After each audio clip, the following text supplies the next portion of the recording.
Bakit nga ba laging galit ang mga tindera sa market dito sa Hong Kong? Makinig po kayo sa aking sasabihin sa videong ito, lalong-lalo na ang mga kababayan nating baguhan pa lang dito sa Hong Kong. Isa itong napakalaking cultural shock para sa mga Pilipino na sanay sa nakangiti at mapagkumbabang serbisyo sa mga palengke at supermarket sa Pilipinas. Para maintindihan mo kung bakit ganoon umasta ang mga tindera sa palengke dito sa Hong Kong, makinig po kayo sa videong ito at panoorin niyo po. Number 1. Hindi totoo ang customer is always right sa traditional na palengke. Sa kultura natin, malakas ang paniniwala sa kasabihang the customer is always right. Pero sa traditional na palengke, wet markets dito sa Hong Kong, hindi umiiral ang konseptong ito. Ang tingin ng mga tindera sa kanilang negosyo ay transactional at mabilisan. Para sa kanila, ang palengke ay lugar ng trabaho at negosyo, hindi lugar para sa customer service o hospitality. Number 2, sobrang bilis ng takbo ng buhay, fast-paced culture. Ang bilis ng galaw ng mga tao sa Hong Kong mula sa paglalakad hanggang sa pagsasalita. Kung ikaw ay matagal pumili, umiikot ang tingin sa iba't ibang paninda o nag-aalinlangan pa kung bibilhin mo o hindi, nakakaabala ito sa kanila.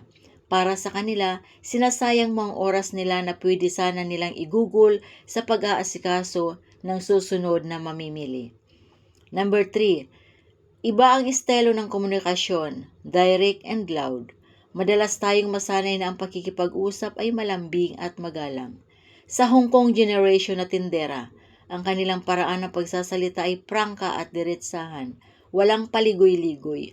Malakas ang boses na kung minsan ay para silang nagagalit o nakikipag-away. Kahit normal lang naman silang nakikipag-usap o nagtatanong. Number 4. Pagpili ng paninda, squish touch culture.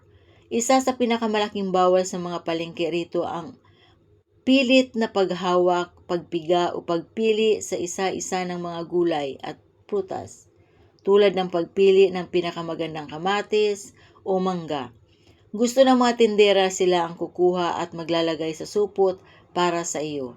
Kapag ikaw mismo ang namimili at namimili ng pinakamaganda habang naiiwan ang mga medyo luma o yupi, nagagalit sila dahil baka hindi na mabili ang natira. Mga tips para hindi ka masungitan sa palengke. Huwag kang masyadong mahiyain, pero huwag kang rin magtagal. Alam dapat ang bibilhin bago pumunta sa pwesto. Ituro na agad. Sabihin ang dami at iabot ang bayad. Huwag masyado hawak-hawakan ang mga paninda. Hayaan mong ang tindera ang kumuha para sa'yo. Huwag itong dibdibin. Madalas hindi personal sa iyo ang pagsusungit nila. Ganon lang talaga sila makipag-usap sa araw-araw nilang pagod at paniningura sa negosyo. Hong Kong culture, you should know Hong Kong market. Masanay na po tayo mga kababayan ko. Mababait naman sila.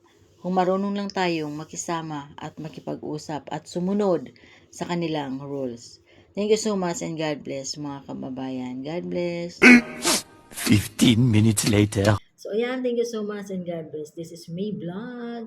Sa mga hindi pa po nakakapag-subscribe sa aking munting YouTube channel, May Vlog, huwag niyo po kakalimutan i-like, share, comments down below, subscribe, at pakiclick na rin po ang aking munting notification bell icon para lagi po kayong updated sa aking mga upcoming videos. Thank you so much and God bless as always. Bye-bye!